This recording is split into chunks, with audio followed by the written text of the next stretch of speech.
Hi friends, welcome to my channel. Friends, ప్రభుత్వ పథకాలకు సంబంధించి ఎప్పుడు ఏ చిన్న అప్డేట్ వచ్చినా మన ఛానల్లో పోస్ట్ చేయడం జరుగుతుంది. మన ఛానల్ సబ్స్క్రైబ్ చేసుకుని పక్కన వచ్చే బెల్ ఐకాన్లో ఆల్ని యాక్టివేట్ చేయడం ద్వారా మీకు నోటిఫికేషన్ అందుతుంది.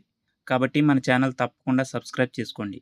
వీడియో ఎక్కడా స్కిప్ చేయకుండా చివరి వరకు చూసి ఇన్ఫర్మేషన్ నచ్చితే ఒక లైక్ ఇవ్వండి. ఇప్పుడే అందిన తాజా వార్త. ఏపీ తల్లికి వందనం పథకం ద్వారా 15,000 కావాలంటే ఇది తప్పనిసరి. తల్లికి వందనం పథకంలో భాగంగా విద్యార్థులకు ఏపీ ప్రభుత్వం ఏడాదికి 15,000 అందిస్తున్న విషయం తెలిసిందే. అయితే ఈ పథకం కోసం విద్యార్థుల తల్లులు తప్పకుండా ఆధార్ కార్డు అప్డేట్ చేయించుకోవాలని అధికారులు తెలిపారు.